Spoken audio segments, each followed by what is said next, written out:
तो hey guys, कैसे हो आप सभी। Welcome back to my channel. अभी के अभी वीडियो को लाइक कर दो और चैनल को सब्सक्राइब हाई बटन को ऑन कर देना, जिससे आप हर पल का ज्यादा मजा ले सकेंगे। और हाँ, कमेंट करना मत भूलना। और अगर तुमने पिछले चैप्टर्स मिस कर दिए हैं तो कोई बात नहीं, चैनल पर प्लेलिस्ट अवेलेबल है, जाकर देख लो। और अगर देख चुके हो तो चलो बिना टाइम वेस्ट किए शुरू करते हैं आज का धमाकेदार एपिसोड। सम्राज्ञी तियानहोंग अब वीर प्रताप से अपनी पुनरुत्थान की कोई उम्मीद नहीं रखती थी। अगर वीर प्रताप सचमुच खुद को पुनर्जीवित कर सकता तो वह ये काम बहुत पहले कर चुका होता। अब उसे शक हो गया था कि अमरनौक पर उसने जो वादा किया था वह सिर्फ एक चाल थी। वह ये जानना चाहता था कि क्या उसके अंदर कोई स्वतंत्र चेतना है या नहीं। उस समय उसने कोई प्रतिक्रिया नहीं दी थी, जिससे वीर प्रताप को यकीन हो गया कि उसके पास अपनी कोई स्वतंत्र चेतना नहीं है। इसलिए उसने उसमें कोई दिलचस्पी नहीं ली और उड़ती इंद्रधनुषी अमरनौक को अपने शरीर के अंदर ही रख लिया। अच्छा, अगर वह खुद को पुनर्जीवित नहीं कर सकती तो आखिर कोई और उसे कैसे पुनर्जीवित कर सकता था। वह चुपचाप अपनी आत्मशक्ति जमा करती रही। शायद भविष्य में कोई मौका मिल जाए और वह खुद ही जाग उठे। वीर प्रताप ने सोचते हुए उस निष्प्राण सम्राज्ञी तियानहोंग की ओर देखा, फिर मुस्कुराते हुए बोला, होंग होंग, मैं सचमुच माफी चाहता हूँ। इन पिछले कुछ वर्षों में मैं बहुत व्यस्त रहा। तुम्हारे लिए एक सशरीर बनाना चाहता था पर भूल ही गया। ये सुनकर सम्राज्ञी तियानहोंग के चेहरे पर बाहर से कोई भाव नहीं आया, लेकिन अंदर से वह ठंडी मुस्कान लेकर रह गई। व्यस्त इतने वर्षों से उसके साथ थी, फिर भी क्या वह नहीं जानती कि यह आदमी किस किस्म का है। उसकी व्यस्तता का मतलब शायद औरतों के ऊपर व्यस्त होना ही था। छोड़ो, इस कामुक आदमी के साथ समय बिताने का क्या फायदा। अब वह बस यही चाहती थी कि वह और तेजी से खेती करे ताकि उसकी आत्मा शक्ति फिर से भर सके। हर बार जब वीर प्रताप खेती करता था तो वह एक विचित्र क्षेत्र में प्रवेश कर जाता था और उसकी आत्मा शक्ति बढ़ जाती थी। हालांकि उसे पूरा यकीन था कि वीर प्रताप उसे पुनर्जीवित नहीं कर पाएगा, लेकिन उसके पास रहने से कम आत्मा शक्ति तो बढ़ रही थी। ये भी कुछ कम नहीं था। पर यह कामुक आदमी दिन रात वासना में डूबा रहता था, इसलिए उसे उसकी खेती के दौरान उत्पन्न होने वाले उस क्षेत्र का लाभ उठाने का मौका ही नहीं मिलता। सम्राज्ञी तियानहोंग सोच रही थी कि क्या वह अपनी स्वतंत्र चेतना प्रकट कर दे और खुद वीर प्रताप को खेती के लिए प्रेरित करे। बहुत सोच विचार के बाद उसने यह विचार छोड़ दिया। इस आदमी के प्रति उसके मन में कोई अच्छी भावना ही नहीं थी। वीर प्रताप तब उसके पास आया और उसकी अद्भुत रूपवती मुखाकृति को गहरी नजरों से देखने लगा। सम्राज्ञी तियानहोंग का चेहरा जस का तस था, ठंडा निर्जीव, जैसे कोई पाषाण की मूर्ति। वीर प्रताप मन ही मन सोचने लगा, लगता है यह आत्मा काफी चतुर है। इतने वर्षों से मैंने इसे छोटे जगत में छोड़ रखा था, फिर भी कभी उसकी पूछताछ तक नहीं की। उसने और कुछ नहीं कहा, बस छोटे जगत से गरुड़ फीनिक्स वृक्ष की एक शाखा निकाल ली। सम्राज्ञी तियानहोंग के लिए सशरीर बनाने का सारा सामान वह पहले से तैयार कर चुका था। वीर प्रताप पद्मासन लगाकर बैठ गया और हरित अजर अमर कला चलाने लगा। जैसे ही उसके शरीर की जीवन शक्ति उस शाखा में प्रवेश करने लगी, सूखी शाखाओं से नई कोपलें फूटने लगीं। अगले ही पल उसे ऐसा लगा जैसे उसके शरीर की सारी शक्ति उस शाखा द्वारा खींची जा रही हो। वीर प्रताप तुरंत समझ गया कि किसी को पुनर्जीवित करने के लिए भारी मात्रा में जीवन शक्ति और आध्यात्मिक शक्ति की जरूरत पड़ती है। गरुड़ फीनिक्स वृक्ष की शाखाएं विशाल मात्रा में जीवन शक्ति सोखती हुई धीरे धीरे मानवाकार लेने लगीं। इस बीच वीर प्रताप के माथे पर पसीना छूट गया। यह पहली बार था जब वह किसी आत्मा के लिए हरित अजर अमर कला से सशरीर बना रहा था। उसे इसमें पूरी दक्षता नहीं थी। उसने मन में सोचा कि शायद ये काम नहीं बनेगा, क्योंकि उसकी जीवन शक्ति बहुत तेजी से घट रही थी। अभी जीवन शक्ति खत्म होने से पहले ही क्या सशरीर बन पाएगा। तभी उसे एक विचार आया, स्रोत शक्ति तो सभी शक्तियों का मूल है। अगर वह स्रोत शक्ति का उपयोग करे तो इतनी जीवन शक्ति खर्च करने की जरूरत ही नहीं पड़ेगी। हालांकि यह थोड़ा खर्चीला तरीका था, लेकिन इतनी जीवन शक्ति पहले ही खर्च कर दी थी। अगर सशरीर न बन पाया तो पूरा नुकसान हो जाएगा। ये सोचकर वीर प्रताप ने तुरंत एक लहर स्रोत शक्ति उस बनते हुए सशरीर में डाल दी। जैसे ही स्रोत शक्ति शाखा में पहुंची, गरुड़ फीनिक्स वृक्ष से नीली आभा फूट पड़ी। उस प्रकाश के साथ सूखी छाल धीरे धीरे मानव त्वचा में बदलने लगी। ये देखकर सम्राज्ञी तियानहोंग, जो अब तक बिल्कुल भावहीन थी, पहली बार हिल गई। उसने कभी कल्पना भी नहीं की थी कि यह आदमी वृक्ष की शाखाओं से किसी का सशरीर बना सकता है। लेकिन सशरीर बन जाने मात्र से काम नहीं चलने वाला था। अगर आत्मा उस सशरीर में विलीन नहीं हो सकी तो वह सिर्फ एक निर्जीव पुतला ही रहेगा। पर जब सम्राज्ञी तियानहोंग ने बनते हुए सशरीर का चेहरा देखा तो उसके अंदर उत्तेजना की लहर दौड़ गई। वह सशरीर बिल्कुल उसके जैसा दिख रहा था। शायद यह आदमी सचमुच उसे पुनर्जीवित कर सकता था। अभी उसके मन में और कोई विचार नहीं था, सिर्फ एक ही इच्छा थी, पुनर्जीवित होना। केवल पुनर्जीवित होकर ही वह इस अमरनौक की बेड़ियों से मुक्त हो सकेगी, अपनी शक्ति वापस पा सकेगी और बाहरी युद्ध क्षेत्र में जाकर अपने दुश्मनों से बदला ले सकेगी। बहुत समय बीतने के बाद वीर प्रताप आखिरकार सम्राज्ञी तियानहोन का सशरीर पूरा कर पाया। लेकिन सशरीर बनाना तो सिर्फ पहला चरण था। सबसे कठिन काम था आत्मा और सशरीर का मिलन। अगर दोनों में सामंजस्य नहीं हुआ और आत्मा उसमें प्रवेश नहीं कर सकी तो ये सारा प्रयास व्यर्थ हो जाएगा। वीर प्रताप धीरे से उठा और बने हुए सशरीर के पास पहुंचा। उस समय वह सशरीर आंखें बंद किए खड़ा था, सफेद चीनी मिट्टी की बनी हुई एक अनुपम कला की तरह। उसे देखते ही वीर प्रताप का हृदय जोरों से धड़कने लगा। ये सशरीर बेहद पूर्ण और आकर्षक था। हालांकि उसने खुद बनाया था, फिर भी देखकर उसके मन में उथल पुथल मच गई। सम्राज्ञी तियानहोन ने देखा कि वीर प्रताप उसके सशरीर को इस तरह घूर रहा है, तो उसके माथे पर बल पड़ गए। हालांकि वह अभी तक उस सशरीर में विलीन नहीं हुई थी, लेकिन वह बिल्कुल उसके जैसा था। ये कामुक आदमी उसकी देह को इस तरह ललचाई नजरों से देख रहा था। कितना पशु है। वीर प्रताप ने तुरंत अपनी आध्यात्मिक ऊर्जा चलाकर मन को शांत किया। अभी सबसे महत्वपूर्ण काम था आत्मा को इस सशरीर में मिलाना। ये सोचकर उसकी नजर सम्राज्ञी तियानहोन पर पड़ी। होंग होंग, अब तुम इस सशरीर में प्रवेश कर जाओ। मैं तुम्हारी आत्मा और इस देह का मिलन करवा दूंगा। सम्राज्ञी तियानहोन ने एक पल हिचकिचाया। अगर वह अब हिली तो ये साबित हो जाएगा कि वह वीर प्रताप की बात समझ सकती है और उसकी अपनी चेतना है। उसका भेद खुल जाएगा। लेकिन फिर उसने सोचा कि पहले भी वह वीर प्रताप के सरल आदेशों को मान लेती थी, जैसे नौक चलाने का आदेश। शायद इस बार भी वह ज्यादा नहीं सोचेगा। यह विचार आते ही सम्राज्ञी तियानहोन की आत्मा अमर नौक के नियंत्रण मंडल से निकली और बने हुए सशरीर में प्रवेश कर गई। सम्राज्ञी तियानहोन जैसे ही वीर प्रताप द्वारा बनाए गए उस सशरीर में प्रवेश की, तुरंत उसे अनुभव हुआ कि उसकी आत्मा इस नई देह के साथ सक्रिय रूप से जुड़ रही है। देह और आत्मा का मिलन इतना सहज और सरल हो गया कि वह खुद हैरान रह गई। उसकी इंद्रियां धीरे धीरे जागने लगीं। यह सम्राज्ञी तियानहोन थोड़ा चौंक गई। उसने सोचा भी नहीं था कि यह इतना आसान होगा। सामान्य रूप से किसी कृत्रिम देह के साथ आत्मा का जुड़ाव होने में समय लगता है, लेकिन इस गरुड़ फीनिक्स वृक्ष की बनी देह के साथ तो बिल्कुल भी अनुकूलन की जरूरत नहीं पड़ी। वीर प्रताप ने देखा कि उसकी आत्मा सशरीर में प्रवेश कर चुकी है, तो उसने फिर से हरित अजर अमर कला चलाई और तेजी से उसके आत्मा देह मिलन में सहायता की। जैसे ही वीर प्रताप की जीवन शक्ति उसकी देह में प्रवेश करने लगी, सम्राज्ञी तियानहोन की इंद्रियां और भी तीव्र होती गईं। उसे लगा जैसे उसके हाथ हिल रहे हों, शरीर में आध्यात्मिक ऊर्जा बह रही हो, कान में हल्की हल्की आवाजें गूंज रही हों और आंखों के सामने धुंधला प्रकाश उभर रहा हो। कुछ ही देर बाद उसके मन में धक धक की आवाज गूंजने लगी, जो धीरे धीरे और स्पष्ट होती गई। तत्काल बाद उसे अपनी देह में जीवन शक्ति का प्रवेश महसूस हुआ और आत्मा देह का मिलन और भी तेज हो गया। काफी समय बीतने के बाद सम्राज्ञी तियानहोन ने धीरे से अपनी आंखें खोली और सामने खड़े उस पुरुष को गहरी नजरों से देखा।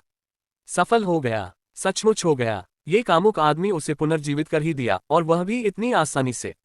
गौरतलब है कि वीर प्रताप अभी सम्राट तक नहीं पहुंचा है। भले ही पिछले जन्म में वह सम्राट रहा हो, लेकिन इस जन्म में उसके पास सम्राट वाली शक्ति नहीं है, सिर्फ सम्राट स्तर की आत्मशक्ति है। फिर भी एक गैर सम्राट व्यक्ति इतनी आसानी से किसी को पुनर्जीवित कर दे, ये बात विश्वास से परे थी। हालांकि कई साधारण खेती करने वालों को तो पुनर्जीवित किया जा सकता है, लेकिन जितनी ऊंची खेती वाले व्यक्ति की मृत्यु होती है, पुनरुत्थान उतना ही कठिन होता है। वह खुद पिछले जन्म में सम्राज्ञी थी, इसलिए उसके पुनर्जीवित होने में सम्राट के लिए भी भारी कठिनाई होती। पर यह आदमी, जो अभी सिर्फ गुइश्यू क्षेत्र में है, उसने कर दिखाया। एक पल के लिए सम्राज्ञी तियानहोन को यकीन ही नहीं हुआ। वह कितने वर्षों से उड़ती इंद्रधनुषी अमर नौक के अंदर कैद थी। उसने अपनी आत्मा को धीरे धीरे नष्ट होते देखा था। उसे लगा था कि वह पूरी तरह मर जाएगी, लेकिन आज इतनी आसानी से पुनर्जीवित हो गई। जब वीर प्रताप ने देखा कि सम्राज्ञी तियानहोन की आंखें खुल गई हैं और उसकी पहले निर्जीव त्वचा में फिर से रंग लौट आया है, तो उसके खून में उबाल आ गया।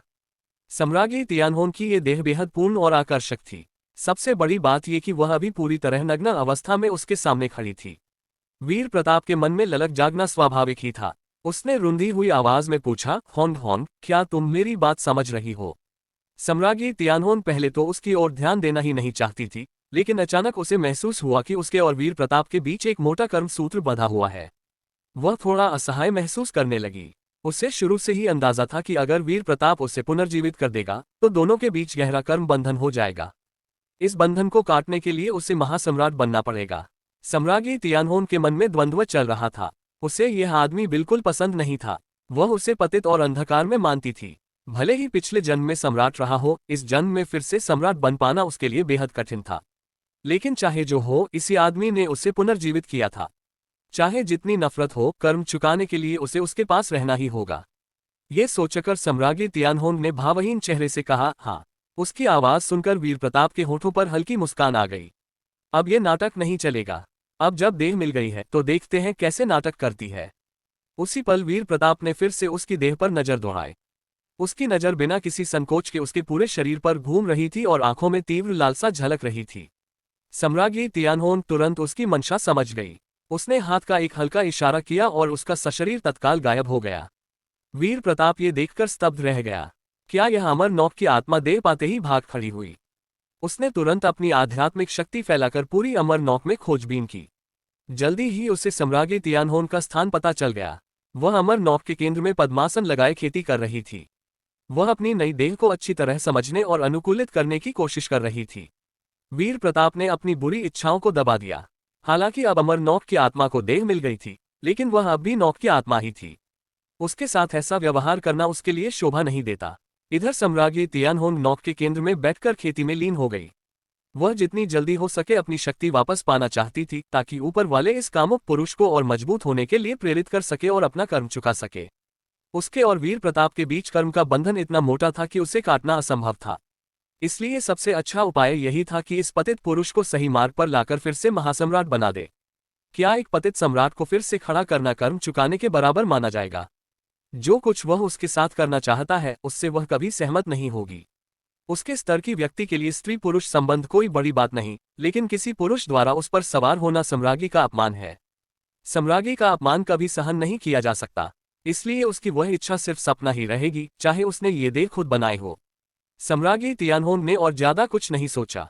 उसने पूरा ध्यान खेती पर केंद्रित कर दिया। जैसे ही वह गहरी खेती की अवस्था में पहुंची, उसे महसूस हुआ कि उसकी खेती तेजी से बढ़ रही है। स्वर्गीय मानव क्षेत्र, सृष्टि क्षेत्र, यिन यांग क्षेत्र, आत्मा रूपांतरण क्षेत्र। एक दिन भी नहीं बीता था कि उसकी खेती गुइश्यू क्षेत्र तक पहुंच गई। सम्राज्ञी तियानहोन खुद हैरान थी। सामान्यतः महासम्राट के पुनर्जन्म के बाद खेती वापस पाने में बहुत समय लगता है, लेकिन उसने तो महज एक दिन में गुइश्यू क्षेत्र प्राप्त कर लिया। हालांकि उसके बाद गुइश्यू क्षेत्र की गति धीमी हो गई, लेकिन इतनी तेजी से खेती वापस पाने की बात उसने पहले कभी सुनी भी नहीं थी। मुख्य कारण यही था कि ये देह उसके लिए बिल्कुल उपयुक्त थी। पर सम्राज्ञी तियानहोन को कुछ अजीब भी लग रहा था। उसके शरीर में कुछ गड़बड़ सी हो रही थी। खेती करते समय उसके मन में बीच बीच में वीर प्रताप का चेहरा उभर आता था। फूलों की झाड़ियों वाली वह दृश्य भी याद आने लगता था। हालांकि इससे उसकी खेती पर कोई असर नहीं पड़ रहा था, लेकिन उसे असहजता जरूर हो रही थी। सम्राज्ञी तियानहोन हैरान थी। आखिर यह क्या हो रहा है? सम्राज्ञी तियानहोन को यह बात मालूम नहीं थी कि वीर प्रताप ने उसका सशरीर बनाने के लिए किस प्रकार की दिव्य लकड़ी का उपयोग किया था। वीर प्रताप ने गरुड़ फीनिक्स वृक्ष की शाखा का प्रयोग किया था। गरुड़ फीनिक्स चाय पीने के बाद उसकी पत्नियां और रखैले उसके प्रति एक विचित्र आकर्षण महसूस करने लगती थीं। पुनर्जन्म तो दूर, ऐसी दिव्य लकड़ी से बना सशरीर तो और भी प्रभावशाली होता है। हालांकि सम्राज्ञी तियानहोन वीर प्रताप की अन्य स्त्रियों से अलग थी। वह महासम्राट स्तर की आत्मा थी, इसलिए प्रभाव तो पड़ता था, पर उसकी आत्मशक्ति इस प्रभाव का कुछ प्रतिरोध भी कर पाती थी। सम्राज्ञी तियानहोन ने हल्का सा माथा सिकोड़ा। वह सोच रही थी कि कहीं ये कर्म की शक्ति तो नहीं काम कर रही है। कर्म शक्ति बड़ी विचित्र होती है। साधारण बंधनों को तो काटा जा सकता है, पर कर्म की शक्ति का कोई प्रतिरोध नहीं कर सकता।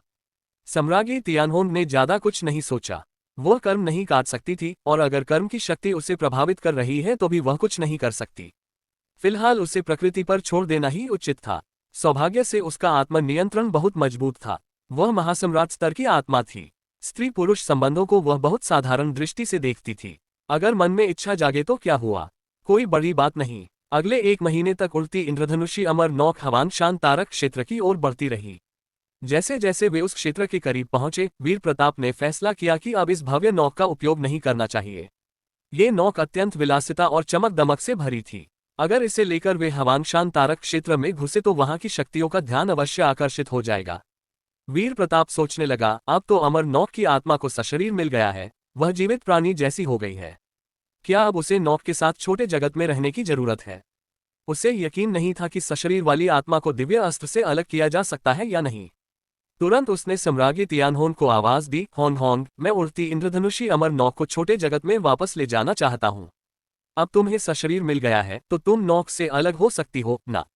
वीर प्रताप की बात सुनते ही भावहीन चेहरे वाली सम्राज्ञी तियानहोन अगले ही पल उसके सामने प्रकट हो गई। उसे देखकर वीर प्रताप थोड़ा स्तब्ध रह गया। सम्राज्ञी तियानहोन लाल रंग की लंबी पोशाक पहने खड़ी थी। उसकी ठंडी और कुलीन छवि देखते ही बनती थी। उसका अनुपम सौंदर्य इतना आकर्षक था कि आंखें हटाना मुश्किल हो जाता था। वीर प्रताप को विश्वास ही नहीं हो रहा था कि महज 1 महीने में अमर नौक की आत्मा में इतना बड़ा परिवर्तन आ गया है। इसी बीच नौक के खेती महल में मुकिंगलान को एक प्रबल औरस का आभास हुआ। वह तुरंत अपनी एकांत साधना समाप्त करके बाहर आ गई। जब वह वीर प्रताप के पास पहुंची और सामने खड़ी स्त्री को देखा तो वह भी चौंक गई। बाहरी रूप से वह उड़ती इंद्रधनुषी अमर नौक की मूल आत्मा लग रही थी, पर अब वह आत्मा नहीं, सशरीर वाली जीवित प्राणी जैसी थी। मुकिंगलान हैरान थी। एक दिव्य अस्त्र की आत्मा को सशरीर कैसे मिल सकता है? उसके अलावा उसकी खेती गुई शिव क्षेत्र की 8वीं परत तक पहुंच चुकी थी। सबसे महत्वपूर्ण बात यह कि उसकी छाया इतनी प्रबल थी कि गुई शिव क्षेत्र होने के बावजूद संत स्तर के व्यक्ति को भी दबाव महसूस होता था। सम्राज्ञी तियानहोन को देखकर मुकिंगलान को वह पुराना समय याद आ गया जब वह पहली बार स्वर्गीय सम्राट से मिली थी। जब उसने देखा कि सम्राज्ञी तियानहोन वीर प्रताप के सामने शांत खड़ी है और उसमें कोई शत्रुता नहीं है, तो मुकिंगलान ने राहत की सांस ली। उसे लगा था कोई दुश्मन हमला करने आया है। पर अब सम्राज्ञी तियानहोन के ठंडे और अनोखे सौंदर्य को देखकर मुकिंगलान के मन में एक अजीब आशंका जाग उठी। क्या वीर प्रताप सोच रहा है? हालांकि यह समझ नहीं आ रहा था कि दिव्य अस्त्र की आत्मा को सशरीर कैसे मिला, पर वीर प्रताप के लिए यह असंभव नहीं था। उसने तो स्वर्गीय अग्नि वंश के लोगों को भी पुनर्जीवित किया था, पर उसने अमर नौक की आत्मा को सशरीर क्यों दिया? क्या इसलिए ये स्त्री इतनी सुंदर थी और उसका कुलीन उदासीन स्वभाव बिल्कुल इस जन्म के वीर प्रताप को पसंद आने वाली किस्म की? ये सोचकर मुकिंगलान के माथे पर बल पड़ गए। वीर प्रताप दिन ब दिन और अधिक पतित होता जा रहा था। इतनी सारी पत्नियां और रखैले होने के बावजूद उसकी भूख नहीं मिट रही थी। अब तो खुद ही सुंदरियां रचने लगा है। पर मुकिंगलान को अचानक एक और बात याद आई। पिछले 1 महीने में वीर प्रताप के आसपास उसके अलावा कोई अन्य स्त्री नहीं थी। क्या इतने लंबे समय तक स्त्रियों से दूर रहने के कारण इसीलिए उसने अमर नौक की आत्मा को इतना अनुपम सा शरीर दे दिया ताकि वह उसकी सेवा करे? यह विचार मुकिंगलान के मन में खटका। क्या वीर प्रताप को वह अपनी सेवा देने से बेहतर लगा कि अमर नौक की आत्मा को देह देकर उसकी सेवा ली जाए? इससे मुकिंगलान को थोड़ी निराशा हुई। वीर प्रताप ने सम्राज्ञी तियानहोन से कहा, यह उड़ती इंद्रधनुषी अमर नौक बहुत भव्य है। इसे लेकर सीधे हवांशान तारक क्षेत्र में जाना खतरनाक होगा। मैं दूसरी नौक का उपयोग करना चाहता हूँ। सम्राज्ञी तियानहोन चुप रही। उसने धीरे से हाथ उठाया, आस्तीन झाड़ा और अगले ही पल पूरी अमर नौक का रूप बदल गया। भव्य महल अब जर्जर लकड़ी की झोपड़ी में बदल गया था। पूरी नौक छेद छेद वाली, टूटी फूटी और फीकी दिख रही थी।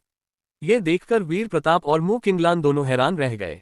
संभलकर वीर प्रताप बोला, ठीक है, यही काफी है। चलो अब हवांशान तारक क्षेत्र में प्रवेश करने की तैयारी कर लें।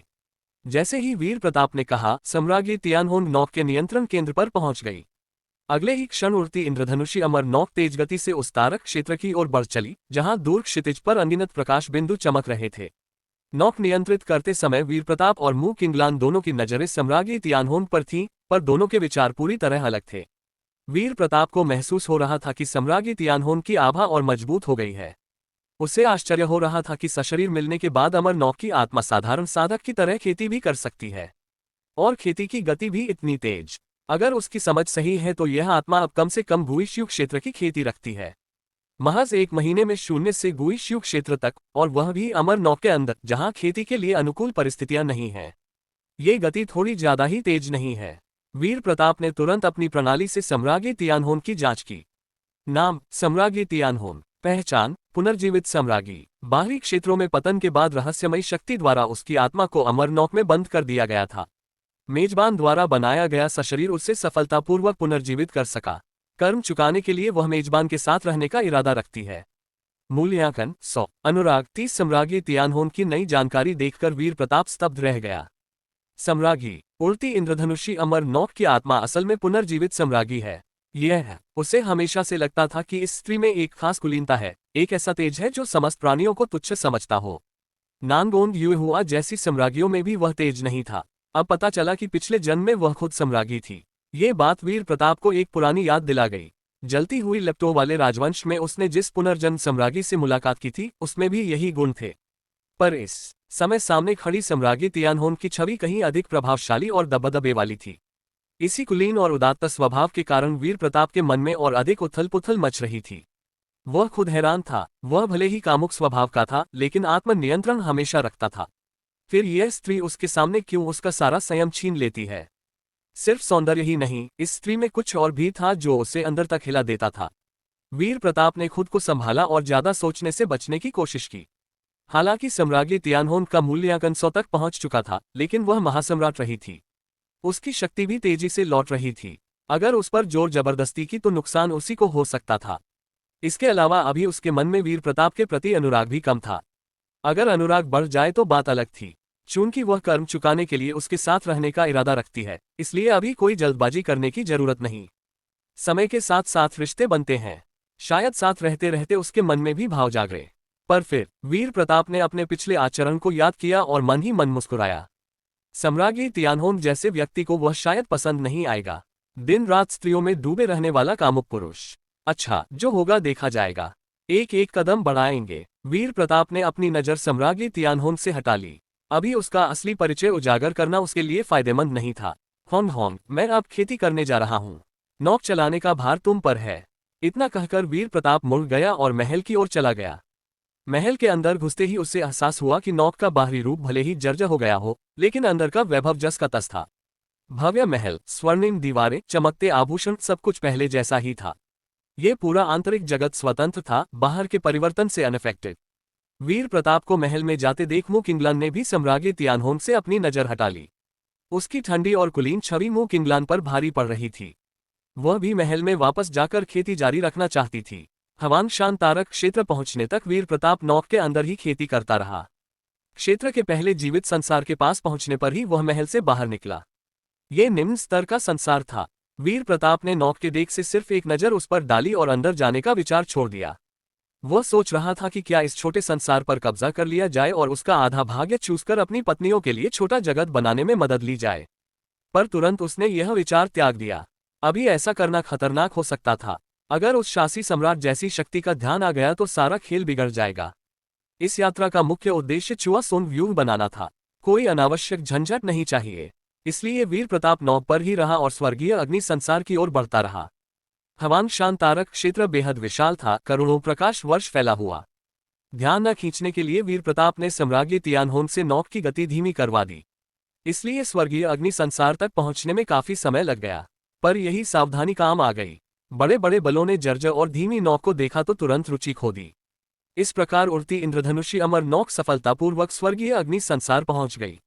संसार की बाहरी सीमा में प्रवेश करते ही वीर प्रताप को एक उपग्रह जैसा छोटा संसार दिखाई दिया, जो स्वर्गीय अग्नि संसार के पास तैर रहा था। इसी समय मुक इंग्लैंड अपनी साधना समाप्त करके वीर प्रताप के पास आ गई। वीर प्रताप ने उत्सुकता से पूछा, क्या ये पास वाला संसार भी जीवित संसार है?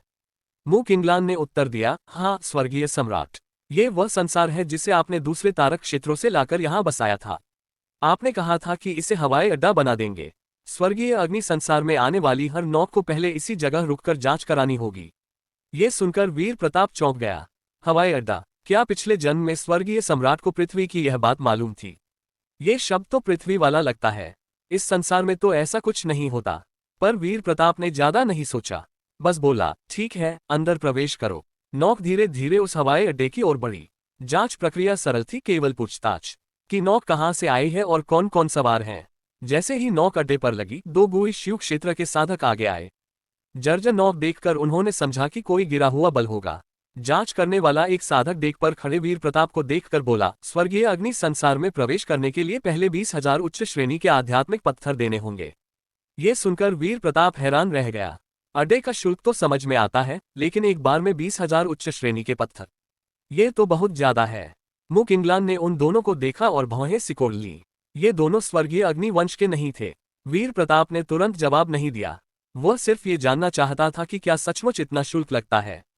मुक इंग्लैंड का चेहरा गंभीर हो गया। वह शांत स्वर में बोली, अड्डे का शुल्क पहले तो सिर्फ 1,000 उच्च श्रेणी के आध्यात्मिक पत्थर था ना। दोनों साधक चौंक गए। उन्हें लगा कि नौक वाले लोगों को असली शुल्क का पता है।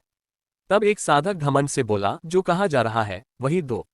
बकवास मत करो। 1,000 पुराना भाव था, अब 20,000 है। सम्राज्ञी तियानहोन की जानकारी देखकर वीर प्रताप एक पल के लिए स्तब्ध रह गया। सम्राज्ञी, उड़ती इंद्रधनुषी अमर नौक की आत्मा असल में पिछले जन्म की पुनर्जीवित सम्राज्ञी है। यह उसे हमेशा एहसास होता था कि इस स्त्री में एक अनोखी कुलीनता है, एक ऐसा तेज है जो समस्त जीवों को तुच्छ समझता हो। नानगोंग युहुआ जैसी सम्राज्ञियों में भी वह दबदबा नहीं था। अब रहस्य खुल गया। पिछले जन्म में वह स्वयं सम्राज्ञी थी। ये बात वीर प्रताप को जलती लपटों वाले राजवंश में मिली उस पुनर्जन्म सम्राज्ञी की याद दिला गई। पर सामने खड़ी सम्राज्ञी तियानहोन की छवि कहीं अधिक गहरी, अधिक प्रभावशाली और अधिक दबदबे वाली थी। इसी उदात्त और कुलीन स्वभाव ने वीर प्रताप के मन में आग लगा दी। वह खुद हैरान था, वह भले ही कामुक था लेकिन आत्मनियंत्रण हमेशा रखता आया था। फिर यह स्त्री उसके सामने क्यों सारा संयम छीन लेती है? सिर्फ सौंदर्य ही नहीं, इस स्त्री में कुछ और भी था जो उसे अंदर तक बेचैन कर देता था। वीर प्रताप ने खुद को संभाला। उसने ज्यादा सोचने से बचने की कोशिश की। हालांकि सम्राज्ञी तियानहोन का मूल्यांकन 100 तक पहुंच चुका था, लेकिन वह महासम्राट रही थी। उसकी शक्ति तेजी से लौट रही थी। अगर उस पर जबरदस्ती की तो नुकसान उसी को हो सकता था। इसके अलावा उसके मन में अभी वीर प्रताप के प्रति अनुराग भी कम था। अगर अनुराग बढ़ जाए तो बात अलग थी। चूंकि वह कर्म चुकाने के लिए उसके साथ रहने वाली थी, इसलिए कोई जल्दबाजी नहीं करनी चाहिए। समय के साथ भावनाएं विकसित होती हैं। शायद साथ रहते रहते उसके मन में भी कुछ जागे। पर फिर वीर प्रताप ने अपने पिछले आचरण को याद किया और मन ही मन मुस्कुरा दिया। सम्राज्ञी तियानहोन जैसे व्यक्ति को वह शायद पसंद नहीं आएगा। दिन रात स्त्रियों में डूबा रहने वाला कामुक पुरुष। अच्छा, जो होगा देखा जाएगा। एक एक कदम बढ़ाएंगे। वीर प्रताप ने अपनी नजर सम्राज्ञी तियानहोन से हटा ली। अभी उसका असली परिचय उजागर करना ठीक नहीं था। होंग होंग, मैं खेती करने जा रहा हूँ। नौक संभालने का काम तुम पर छोड़ता हूँ। इतना कहकर वह मुड़ गया और महल की ओर चला गया। योजक चिन्ह, योजक चिन्ह, योजक चिन्ह। जब उन साधकों ने घमंड के साथ शुल्क वसूलने की बात कही तो मुंह किंगलान का चेहरा काला पड़ गया। भले ही वह जानती थी कि ऐसी घटनाएं होती रहती हैं, लेकिन ये सब उसके सामने, खासकर स्वर्गीय सम्राट के सामने हो रहा था। स्वर्गीय सम्राट स्वर्गीय अग्नि संसार को क्या सोचेंगे? उन्होंने स्वर्गीय अग्नि वंश को यहाँ बसाया, लेकिन वंश इस संसार को संभाल भी नहीं पा रहा। आध्यात्मिक पत्थर वसूलने के लिए भी सम्राट को खुद आना पड़ रहा है। हालांकि ये दोनों स्वर्गीय अग्नि वंश के नहीं थे, लेकिन वे स्वर्गीय अग्नि साम्राज्य का हिस्सा जरूर थे। वंश इससे अपना हाथ नहीं झाड़ सकता था। मुंह किंगलान के चुप रहने पर एक साधक तीखे स्वर में बोला, अगर आध्यात्मिक पत्थर नहीं है तो जहां से आए हो वहीं वापस चले जाओ। स्वर्गीय अग्नि संसार हर किसी के आने की जगह नहीं है। दोनों साधकों की बात सुनकर मुंह किंगलान की आंखों में हत्या की चिंगारी चमक उठी। फिर भी उसने हाथ नहीं उठाया। ठंडे स्वर में उसने पूछा, क्या तुम लोग रोज ऐसा ही करते हो? मुंह किंगलान ने न सिर्फ पत्थर देने से इनकार कर दिया, बल्कि सवाल पूछने लगी। ये देखकर दोनों साधकों ने गुइशियू क्षेत्र का दबाव छोड़ दिया। हमारा काम तुम्हें क्या? अगर पत्थर नहीं है तो निकल जाओ, हमारा समय मत बर्बाद करो। दोनों को लगा कि जर्जर नौक वाले लोगों की शक्ति भी कमजोर होगी। वे सोच रहे थे कि गुइशियू क्षेत्र के दबाव से ही उन्हें भगा देंगे। आखिर यह स्वर्गीय अग्नि संसार था, यहाँ किसी की हिम्मत नहीं थी कि उत्पात मचाए। मुंह किंगलान की आंखों में और गहरी हत्या की चिंगारी चमकी। अगले ही पल उसने संत क्षेत्र का भयंकर दबाव छोड़ दिया। धड़ाम, दोनों गुइशियू क्षेत्र के साधक शून्य में चिपट गए, जैसे उनके नीचे कोई पहाड़ आ गया हो। संत का दबाव इतना भयानक था कि दोनों के मुंह से खून की उल्टी हो गई। फिर भी वे डरे नहीं। एक साधक ने दबाव के नीचे ही कहा, तुम कौन हो जो स्वर्गीय अग्नि साम्राज्य में आकर उत्पात मचा रही हो? क्या सिर्फ संत होने से तुम्हें लगता है कि तुम अजेय हो? उनके हिसाब से स्वर्गीय अग्नि संसार में 2 संत और 3 अर्ध संत थे। एक संत से क्या डरना? जल्दी ही आग सम्राट और पुरखा आ जाएंगे, फिर सब ठीक हो जाएगा। पर उनकी यह उम्मीद इस बार पूरी नहीं हुई। मुंह किंगलान ने ठंडी मुस्कान बिखेरी और अपनी आध्यात्मिक अंगूठी से राजसी पहचान का चिन्ह निकालकर दोनों के सामने फेंक दिया। चिन्ह देखते ही दोनों साधकों के चेहरे राख हो गए। घमंड की सारी हवा निकल गई। वे जानते थे कि राजसी चिन्ह सिर्फ 2 लोगों के पास होता है, आग सम्राट और स्वर्गीय अग्नि साम्राज्य की पुरखा। आग सम्राट पुरुष है और सामने खड़ी यह स्त्री। दोनों तुरंत घुटनों के बल गिर पड़े और रोते गिड़गिड़ाते बोले, पुरखा, हम अपराधी हैं। पुरखा, क्षमा कर दीजिए। हमने बड़ी मेहनत से साम्राज्य की सेवा की है। इस बार माफ कर दीजिए, आगे कभी नहीं होगा। दोनों कांप रहे थे। उन्हें समझ नहीं आ रहा था कि पुरखा को यहाँ आने की क्या जरूरत पड़ी, और राजसी पुरखा होने के बावजूद वे इतनी जर्जर नौक पर कैसे सफर कर रही हैं। पर फिर उन्हें एक बात सूझी। वे स्वर्गीय अग्नि वंश के नहीं थे, लेकिन गुइशियू क्षेत्र के साधक थे। साम्राज्य में ऐसे 100 से ज्यादा साधक नहीं थे। हर एक कीमती था। अगर पुरखा बिना सोचे मार डालती हैं तो बाकी गुइशियू क्षेत्र के साधक नाराज हो सकते हैं। साम्राज्य पर अभी हवानशान के अर्थ सम्राट का दबाव भी था। अंदरूनी कलह मचाने से पूरा साम्राज्य कमजोर हो सकता था। ये सोचकर दोनों को थोड़ी राहत मिली। पुरखा ने अभी तक उन्हें नहीं मारा था, इसका मतलब था कि वे मारना नहीं चाहती थी। एक साधक बोला, पुरखा, हम लौटकर तुरंत इस्तीफा दे देंगे और सजा स्वीकार करेंगे। मुंह किंगलान चुप रही। वह कुछ इंतजार कर रही थी। दोनों को लगा कि पुरखा उन्हें मारने की हिम्मत नहीं कर पा रही है। पर कुछ ही देर बाद एक और भयंकर दबाव उनके आसपास प्रकट हुआ। स्वर्गीय अग्नि साम्राज्य में सिर्फ 2 संत थे, एक पुरखा और दूसरा आग सम्राट। पुरखा तो यहाँ थी तो यह नया दबाव। दोनों के चेहरे सफेद पड़ गए।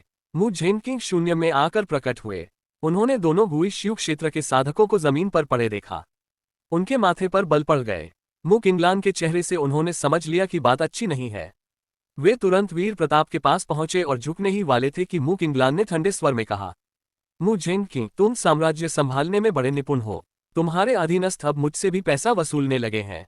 मु झेनकिंग स्तब्ध रह गए। उनकी नजर वीर प्रताप पर पड़ी। फिर उन्होंने दोनों साधकों को देखा। चूंकि दोनों स्वर्गीय अग्निवंश के नहीं थे, इसलिए उन्होंने सबके सामने वीर प्रताप को प्रणाम नहीं किया, बल्कि उन्होंने वीर प्रताप को आवाज दी, महाराज अभिवादन। वीर प्रताप ने मु झेनकिंग को आवाज दी, चिंता मत करो, पहले अपने काम निपटाओ। ये सुनकर मु झेनकिंग की नजर उन दोनों गुई शिव क्षेत्र के साधकों पर जम गई। उनकी आंखों में छिपी हत्या की भावना देखकर दोनों साधक कांप उठे और गिड़गिड़ाते हुए बोले, महाराज क्षमा कीजिए, हमें पता नहीं था कि पुरखा आपकी नौ पर सवार हैं। हम सजा स्वीकार करने को तैयार हैं। महाराज, हमें अपराध सुधारने का एक मौका दीजिए। मु झेनकिंग ने ठंडी सांस ली। लगता है वह इन लोगों के साथ बहुत नर्म पड़ गया था। ये पहले से ही घमंडी और जालिम थे और अब तो स्वर्गीय सम्राट का अपमान करने की हिम्मत कर बैठे। हालांकि उन्हें वीर प्रताप के असली स्वरूप का पता नहीं था, लेकिन अब जो हो चुका था उसके बाद इनका जीवित रहना संभव नहीं था। बिना एक पल गंवाए मु झेनकिंग ने हाथ उठाया। आकाश से एक विशाल स्वर्णिम हाथ का निशान नीचे गिरा। दोनों साधक समझ गए कि अब बचना मुश्किल है। उन्होंने पूरी आध्यात्मिक शक्ति लगा दी, लेकिन संत की शक्ति के सामने उनका संघर्ष बेकार था। स्वर्णिम हाथ गिरते ही दोनों के शरीर धूल में बदल गए।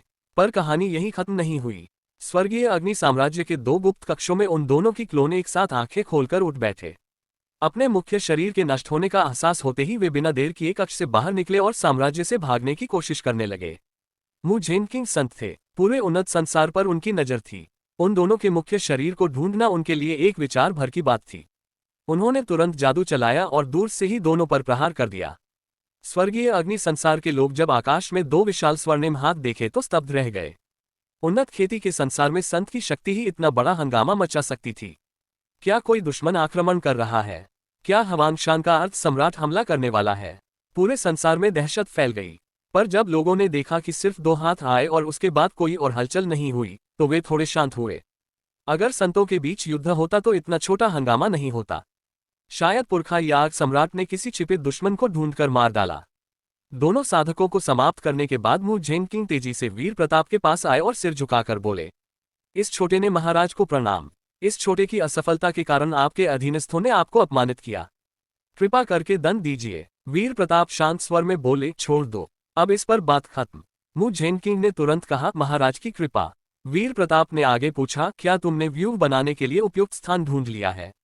मु झेनकिंग ने उत्तर दिया, हाँ महाराज, हमारा विचार है कि राजकीय समाधि क्षेत्र में व्यूह बनाना सबसे उचित रहेगा। वहां हमेशा पहरा रहता है। साधारण लोग प्रवेश नहीं कर सकते। सिर्फ राजवंश के सदस्य या कुछ चुनिंदा अग्निवंश के लोग ही जा सकते हैं। वीर प्रताप ने सिर हिलाया, ठीक है, पहले मुझे वहां ले चलो। सबसे जरूरी था चुआसोन व्यूह तैयार करना। अगर कोई संकट आया तो तुरंत इस संसार से बाहर निकल सके। मु झेनकिंग बोले, जी महाराज, कृपया मेरे साथ चलिए।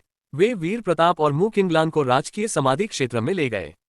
जैसे ही वे अंदर घुसे, एक प्रबल आभा चारों ओर फैल गई।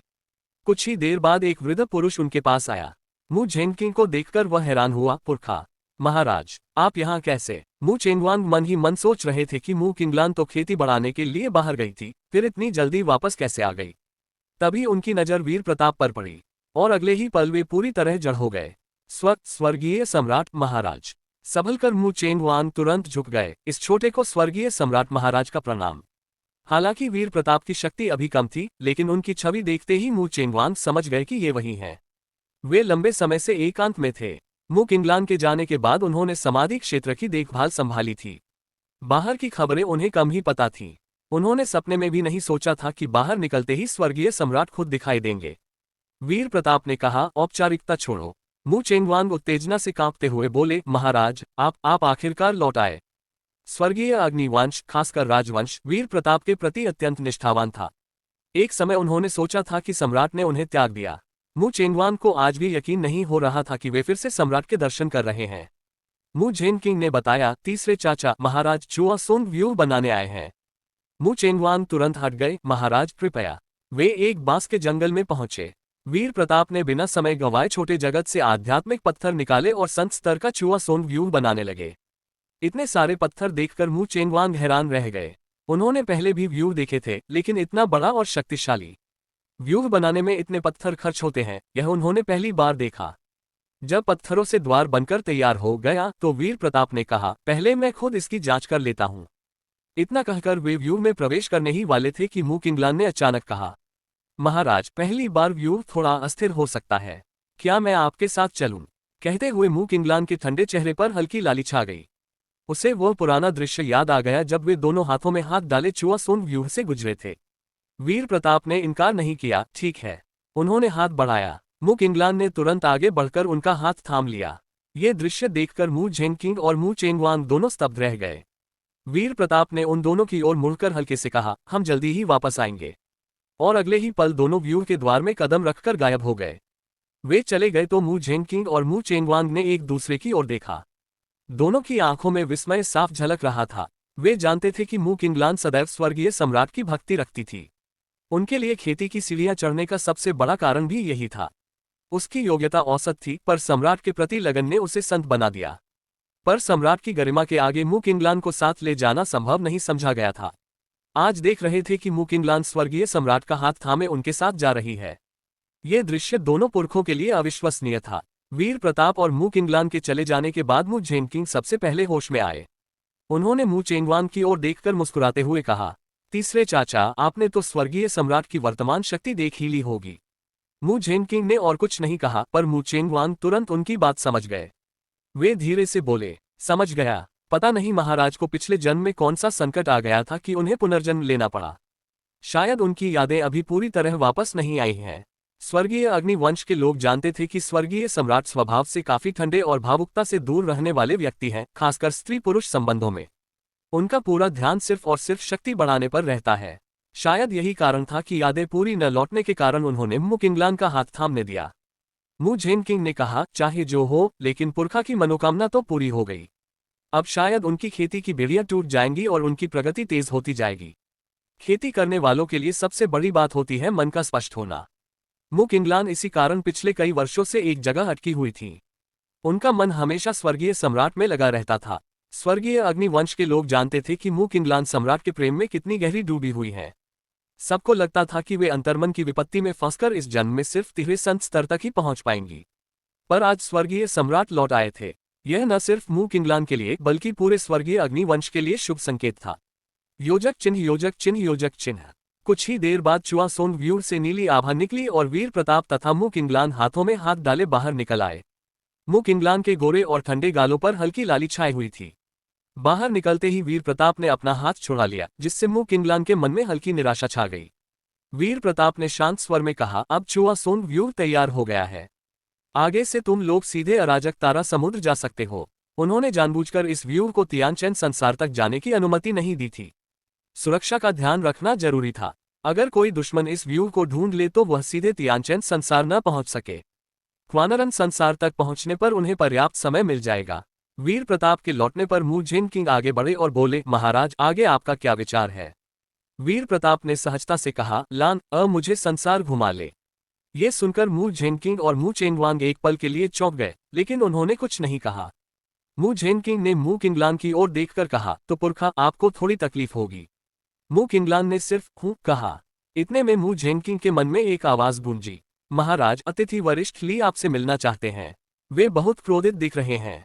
मू झेनकिंग की भौहें सिकुड़ गईं। वीर प्रताप ने पूछा, क्या कोई समस्या है? मू झेनकिंग ने कहा, कोई छोटी मोटी बात है महाराज। पर वीर प्रताप ने बीच में ही टोक दिया, मेरे पास समय है। चलो, मैं भी चलकर देखता हूं। मू झेनकिंग एक पल सोचकर बोले, जो आ गया महाराज। वीर प्रताप ने तुरंत छद्म रूप धारण कर लिया ताकि अन्य अग्निवंश के लोग उन्हें पहचान न सकें।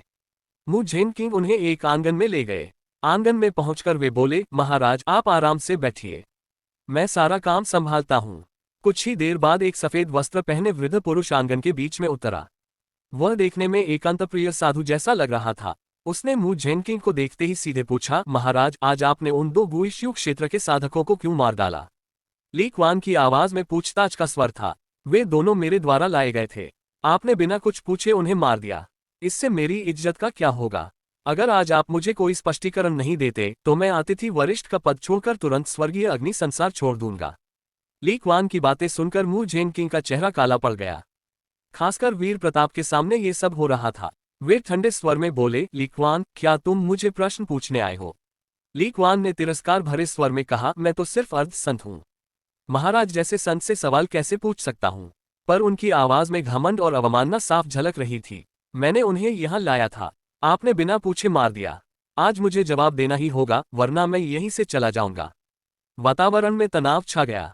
ली कुआन की बात सुनकर मू झेनकिंग का चेहरा और भी काला पड़ गया। संत क्षेत्र के महासम्राट और स्वर्गीय अग्नि साम्राज्य के स्वामी होने के बावजूद एक अर्ध संत द्वारा उन्हें धमकी दी जा रही थी। अगर यह बात बाहर फैली तो उनकी सम्राट गरिमा का क्या होगा? ली कुआन अभी भी तिरस्कार भरी नजरों से मू झेनकिंग को देख रहा था। उसके हिसाब से मू झेनकिंग भले ही शक्तिशाली थे, लेकिन साम्राज्य और वंश की खातिर हर बात पर समझौता करने को तैयार रहते थे।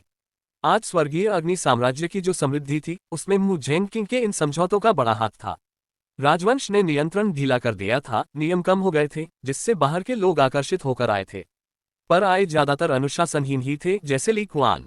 अतिथि वरिष्ठ बनने के बाद भी वह साम्राज्य और मू झेनकिंग को गंभीरता से नहीं लेता था। मू झेनकिंग ने ठंडे स्वर में कहा, वे दोनों अपने पद का दुरुपयोग करते हुए भारी मात्रा में रिश्वत ले रहे थे। उन्होंने पुरखा से भी पैसा लिया था। अगर मैं उन्हें नहीं मारता तो राजवंश की गरिमा कहाँ रह जाती? क्या तुम उन दोनों का पक्ष ले रहे हो? क्या वे सारे लूटे हुए आध्यात्मिक पत्थर तुम्हें सौंप देते थे? ली कुआन का चेहरा फक पड़ गया। वह क्रोध से बोला, महाराज का क्या मतलब है? बिना सबूत के मुझे फंसाने की कोशिश कर रहे हैं।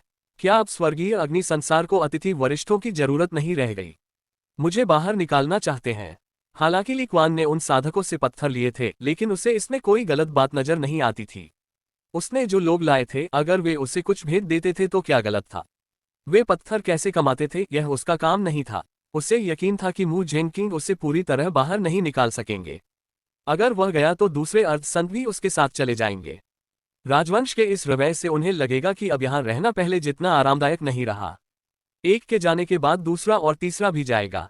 साम्राज्य की स्थिति अच्छी नहीं थी। हवान शान अर्ध सम्राट के लोग बार बार दूध भेजकर अधीनता मांग रहे थे, पर साम्राज्य टिका हुआ था। इतने संकट के समय में अगर मू झेनकिंग अर्ध संत को निकाल देते तो साम्राज्य और कमजोर हो जाता। इसी कारण ली कुआन इतना घमंडी होकर खड़ा था। मू झेनकिंग के मन में भी चिंता थी। एक अतिथि वरिष्ठ को निकालने से बाकी अर्ध संतों में असंतोष फैल सकता था। पर ली कुआन ने स्वर्गीय सम्राट के सामने इतनी बदतमीजी की थी। अगर वे चुप रह जाते तो वीर प्रताप उन्हें क्या समझते? ली कुआन को मारना भी संभव नहीं था। उससे अर्ध संतों और राजवंश के बीच वैमनस्य और बढ़ जाता। मू झेनकिंग ने संत क्षेत्र का भयंकर दबाव छोड़ दिया और ठंडे स्वर में बोले, ली कुआन, क्या तुम समझते हो कि मैं तुम्हें स्वर्गीय अग्नि संसार से निकालने की हिम्मत नहीं कर सकता? आज से तुम स्वर्गीय अग्नि साम्राज्य के अतिथि वरिष्ठ नहीं रहे। तुरंत इस संसार से चले जाओ, वरना मैं विनम्रता से व्यवहार नहीं करूंगा। मू झेनकिंग का दबाव और बातें सुनकर ली कुआन स्तब्ध रह गया। उसने कभी सपने में भी नहीं सोचा था कि मू झेनकिंग ये कदम उठा लेंगे। थोड़ी देर बाद उसने दांत पीसकर कहा, आग सम्राट, आशा है आप आज के फैसले पर पछताएंगे नहीं। ली कुआन मुड़ा और प्रकाश की एक रेखा बनकर स्वर्गीय अग्नि संसार से बाहर चला गया। ये देखकर वीर प्रताप हल्के से हंस पड़े और बोले, आग सम्राट, लगता है सम्राट बनना तुम्हारे लिए भी आसान नहीं है। वीर प्रताप अच्छी तरह समझ रहे थे कि मू झेनकिंग किस चिंता में थे। स्वर्गीय अग्नि साम्राज्य की स्थिति उनकी समझ में आ चुकी थी। मू झेनकिंग ने तुरंत कहा, महाराज को हंसी का मौका दे दिया। क्षमा चाहता हूँ। वीर प्रताप शांत स्वर में बोले, अभी मेरी शक्ति पूरी नहीं लौटी है, इसलिए सहन करना पड़ रहा है। जब शक्ति वापस आ जाएगी तब तुम्हें सहन नहीं करना पड़ेगा। ये सुनकर मू झेनकिंग के मन में उमंग भर गई। लगता था स्वर्गीय सम्राट अब भी स्वर्गीय अग्नि वंश की मदद करना चाहते हैं। उनके सहयोग से एक दिन वंश पुरखों की महिमा फिर से प्राप्त कर लेगा। वीर प्रताप ने कहा, ठीक है, तुम अपने काम संभालो, मैं लान अ के साथ घूमने जा रहा हूं। इतना कहकर वीर प्रताप और मू किंगलान दोनों वहीं से गायब हो गए। स्वर्गीय सम्राट को प्रणाम। उनके चले जाने के बाद मू झेनकिंग ने गहरी सांस ली। वे डर रहे थे कि कहीं स्वर्गीय सम्राट ने उनकी कमजोरी देखकर स्वर्गीय अग्निवंश के प्रति नकारात्मक भावना न बना ले। पर वीर प्रताप की बात सुनकर उन्हें थोड़ी राहत मिली। योजक चिन्ह, योजक चिन्ह, योजक चिन्ह। अगले 2 सप्ताहों में एक अर्ध संत को राजवंश द्वारा निकाले जाने की खबर पूरे स्वर्गीय अग्नि संसार में फैल गई। लोग हैरान थे, आग सम्राट तो हमेशा समझौता करने वाले व्यक्ति रहे हैं, फिर अचानक इतना सख्त क्यों हो गए? साम्राज्य की स्थिति भी अच्छी नहीं थी। हवान शान अर्ध सम्राट की शक्तियां जासूस भेज रही थीं। स्पष्ट था कि वे जल्द ही हमला करने वाले थे। इतने संकट में अर्ध संत को निकालना खतरनाक था। जैसा मू झेनकिंग को डर था, खबर फैलते ही 2 और अर्ध संत स्वेच्छा से स्वर्गीय अग्नि संसार छोड़कर चले गए। पर सौभाग्य से मू झेनकिंग ने ली क्वान को नहीं मारा था। बाकी अर्ध संतों ने राजधानी आकर कारण पूछा तो उन्हें लगा कि ली क्वान ने देजवितेलनो बहुत ज्यादा गुस्ताखी की थी। उसके लोगों ने पुरखा से भी रिश्वत ली थी। ऐसी बेहुदी हरकत पर मू झेनकिंग का सख्त होना स्वाभाविक था। साम्राज्य के शक्तिशाली लोग पुरखा के बाहरी लोगों के प्रति रुख से अच्छी तरह वाकिफ थे। पुरखा के द्वार पर ही रोक दिए जाने से उनका क्रोध उबल पड़ा होगा, इसलिए उन्होंने मू झेनकिंग पर दबाव डाला होगा। सम्राज्ञी तियानहोन की जानकारी देखकर वीर प्रताप एक पल के लिए स्तब्ध रह गया। सम्राज्ञी उड़ती इंद्रधनुषी अमर नौक की आत्मा असल में पुनर्जीवित सम्राज्ञी है। यह उसे हमेशा एहसास होता था कि इस स्त्री में एक अनोखी कुलीनता है, एक ऐसा तेज है जो समस्त जीवों को तुच्छ समझता हो। नानगोंग युहुआ जैसी सम्राज्ञियों में भी वह दबदबा नहीं था। अब रहस्य खुल गया। पिछले जन्म में वह स्वयं सम्राज्ञी थी। ये बात वीर प्रताप को जलती लपटों वाले राजवंश में मिली उस पुनर्जन्म सम्राज्ञी की याद दिला गई। पर सामने खड़ी सम्राज्ञी तियानहोन की छवि कहीं अधिक गहरी, अधिक प्रभावशाली और अधिक दबदबे वाली थी। इसी उदात्त और कुलीन स्वभाव ने वीर प्रताप के मन में आग लगा दी। वह खुद हैरान था। वह भले ही कामुक था, लेकिन आत्मनियंत्रण हमेशा रखता आया था। फिर यह स्त्री उसके सामने क्यों सारा संयम छीन लेती है? सिर्फ सौंदर्य ही नहीं, इस स्त्री में कुछ और भी था जो उसे अंदर तक बेचैन कर देता था। वीर प्रताप ने खुद को संभाला। उसने ज्यादा सोचने से बचने की कोशिश की। हालांकि सम्राज्ञी तियानहोन का मूल्यांकन 100 तक पहुंच चुका था, लेकिन वह महासम्राट रही थी। उसकी शक्ति तेजी से लौट रही थी। अगर उस पर जबरदस्ती की तो नुकसान उसी को हो सकता था। इसके अलावा उसके मन में अभी वीर प्रताप के प्रति अनुराग भी कम था। अगर अनुराग बढ़ जाए तो बात अलग थी। चूंकि वह कर्म चुकाने के लिए उसके साथ रहने वाली थी, इसलिए कोई जल्दबाजी नहीं करनी चाहिए। समय के साथ भावनाएं विकसित होती हैं। शायद साथ रहते रहते उसके मन में भी कुछ जागे। पर फिर वीर प्रताप ने अपने पिछले आचरण को याद किया और मन ही मन मुस्कुरा दिया। सम्राज्ञी तियानहोन जैसे व्यक्ति को वह शायद पसंद नहीं आएगा। दिन रात स्त्रियों में डूबा रहने वाला कामुक पुरुष। अच्छा, जो होगा देखा जाएगा। एक एक कदम बढ़ाएंगे। योजक चिन्ह, योजक चिन्ह, योजक चिन्ह। समय बीतता गया। 1 महीना गुजर गया। मू झेनकिंग द्वारा एक अर्ध संत को निकाल दिए जाने की खबर धीरे धीरे शांत पड़ गई। अब सारी चर्चा फिर से इस मुद्दे पर आ गई थी कि स्वर्गीय अग्नि साम्राज्य को हवानशान अर्ध सम्राट के सामने समर्पण कर देना चाहिए या नहीं। स्वर्गीय अग्नि वंश के लोग तो कभी भी किसी के सामने झुकना नहीं चाहते थे। उनकी एकमात्र निष्ठा स्वर्गीय सम्राट के प्रति थी। 1 महीने तक स्वर्गीय अग्नि संसार में रहने के बाद वीर प्रताप को अपने पिछले जन्म का गहरा प्रभाव साफ दिखाई दिया। खासकर स्वर्गीय अग्नि वंश के लोगों में। वहां के बच्चे भी बोलना सीखते ही स्वर्गीय सम्राट का नाम लेते थे। हर घर में उनकी मूर्ति स्थापित थी और रोज अगरबत्ती जलाई जाती थी। वंश के अलावा अन्य साधारण लोग भी उनमें विश्वास करते थे, लेकिन उनकी भक्ति उतनी गहरी नहीं थी। उनके लिए स्वर्गीय सम्राट अब एक संस्कृति बन चुके थे। पूरे संसार का भ्रमण कर लेने के बाद वीर प्रताप को लगा कि अब यहाँ उनका कोई काम नहीं बचा। वे महल लौट आए। योजक चिन्ह, योजक चिन्ह, योजक चिन्ह। राजधानी के शाही महल में वीर प्रताप एक नर्म आसन पर पद्मासन लगाकर खेती कर रहे थे, जबकि सम्राज्ञी तियानहोन पास खड़ी उन्हें देख रही थी। सम्राज्ञी तियानहोन को उम्मीद थी कि उनकी खेती से फिर कोई विचित्र घटना घटेगी, जिससे उनकी आत्मशक्ति बढ़ेगी। पर इस बार कुछ भी असामान्य नहीं हुआ। यह उन्हें हैरान कर रहा था। पहले अमर नौक के अंदर खेती करते समय हमेशा विचित्र घटनाएं होती थीं, फिर बाहर क्यों नहीं हो रही? सम्राज्ञी तियानहोन ने ज्यादा नहीं सोचा। अब वे खुद खेती कर सकती थीं। बिना वीर प्रताप के भी उनकी आत्मशक्ति बढ़ सकती थी, बस थोड़ा समय ज्यादा लगेगा। तभी वीर प्रताप ने अचानक आंखें खोली। वे सोच रहे थे कि स्वर्गीय अग्नि संसार का आधा भाग्य चूस लिया जाए तो एक और पत्नी के लिए छोटा जगत बनाया जा सकता है। पर तुरंत उन्होंने यह विचार त्याग दिया। संसार पहले से ही संकट में था। भाग्य घटने से स्थिति और बिगड़ सकती थी। इसलिए उन्होंने मू किंगलान को आवाज दी, लान, अब मैं वापस जा रहा हूं। आग सम्राट और बाकियों को बता दो। मू किंगलान ने तुरंत सूचना दी। कुछ ही देर बाद मू झेनकिंग, मू चेंगवांग और अन्य राजकीय पुरखा आंगन में इकट्ठा हो गए। वीर प्रताप ने शांत स्वर में कहा, सभी अंदर आ जाओ।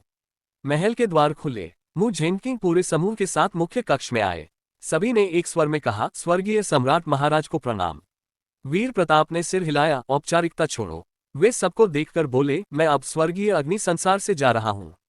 आगे अगर कोई संकट आए तो सीधे अराजक तारा समुद्र में संदेश भेज देना।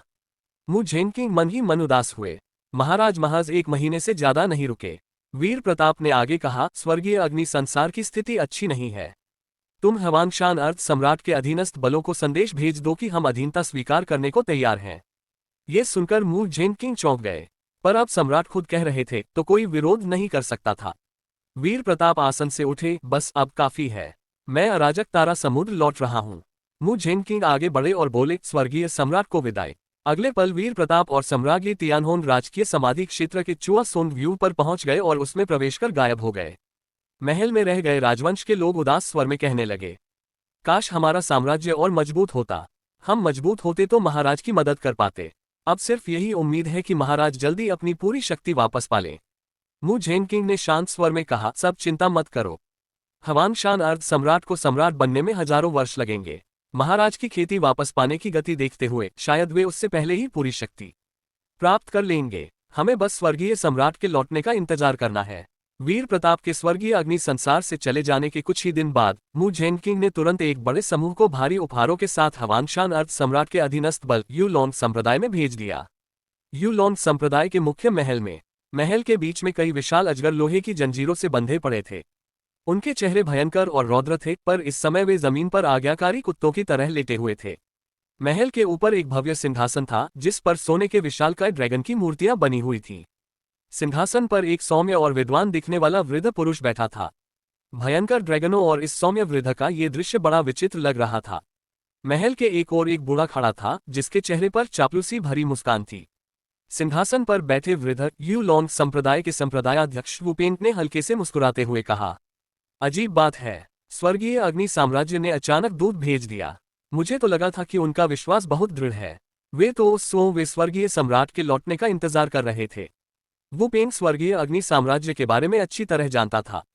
उसे बिल्कुल विश्वास नहीं था कि वे जिस स्वर्गीय सम्राट की पूजा करते हैं वह सचमुच कोई महान पुरुष है, और अगर था भी तो अब वह पुरानी बात हो चुकी है। वुपेंग ने ठंडी मुस्कान के साथ कहा, अब तुम्हें अपने स्वर्गीय सम्राट के क्रोध का डर क्यों नहीं लग रहा? मुख्य महल में खड़े मू जिनशान ने विनम्र मुस्कान के साथ जवाब दिया, संप्रदायाध्यक्ष, वो मजाक कर रहे हैं। हवानशान अर्ध सम्राट के प्रति निष्ठा रखना हमारे लिए सौभाग्य की बात है। ये समय की मांग भी है। हम स्थिति को अच्छी तरह समझ चुके हैं। वुपेंग हंसा और बोला, मेरे हिसाब से तुम लोग डर गए हो कि हवानशान अर्ध सम्राट जब सम्राट बन जाएंगे तो तुमसे हिसाब किताब न चुकाएं। पर तुम्हें चिंता करने की कोई जरूरत नहीं। तुम्हारा स्वर्गीय अग्नि साम्राज्य सचमुच बहुत भाग्यशाली है। मू जिनशान हैरान होकर बोले, संप्रदायाध्यक्ष, वो का क्या आशय है? वुपेंग ने सीधे कहा, हवानशान अर्ध सम्राट ने आदेश दिया है कि जब तक उनकी साधना पूरी नहीं हो जाती कोई भी बल स्वर्गीय अग्नि संसार पर हमला नहीं करेगा। अगर उनका यह आदेश न होता तो तुम्हारा साम्राज्य जो दूसरे सम्राट की पूजा करता है आज तक टिक ही नहीं पाता। मू जिनशान स्तब्ध रह गए। ये खबर उनके लिए पूरी तरह नई थी। वुपेंग आगे बोला, क्योंकि हवानशान अर्ध सम्राट ने तुम्हारी पुरखा मू किंगलान पर नजर डाल ली है। वे सम्राट बनने के बाद उनसे विवाह करना चाहते हैं। इसलिए मैं कह रहा हूं कि तुम्हारा साम्राज्य बहुत भाग्यशाली है। दूसरे बल तो जान तोड़कर भी उनकी नजर में आने की कोशिश करते हैं और तुम्हें एक स्त्री के कारण पूरा संरक्षण मिल रहा है। मू जिनशान के मन में उथल पुथल मच गई। उन्हें कभी कल्पना भी नहीं थी कि हवानशान अर्ध सम्राट की नजर मू किंगलान पर पड़ेगी। वे मुस्कुराते हुए बोले, संप्रदायाध्यक्ष, वू का बहुत बहुत धन्यवाद। जब पुरखा ये सुनेंगी तो निश्चित रूप से प्रसन्न होंगी। हम आपका यह उपकार कभी नहीं भूलेंगे। योजक चिन्ह, योजक चिन्ह, योजक चिन्ह। यूलोंग संप्रदाय से लौटकर मू जिनशान ने तुरंत यह सारी खबर मू झेनकिंग को सुना दी। मू झेनकिंग ये सुनकर पूरी तरह स्तब्ध रह गए। अब उन्हें समझ आया कि हवानशान क्षेत्र के सारे बल स्वर्गीय अग्नि संसार पर हमला करने के लिए क्यों उतावले थे, पर फिर भी क्यों नहीं कर पाए। पर सबसे बड़ा प्रश्न ये था, मू किंगलान ने हवानशान अर्ध सम्राट से मुलाकात कब की? वे दोनों तो कभी मिले भी नहीं थे। फिर भी ये खबर वीर प्रताप तक अवश्य पहुंचानी चाहिए। जल्द ही मू झेनकिंग ने ये संदेश वीर प्रताप तक पहुंचा दिया।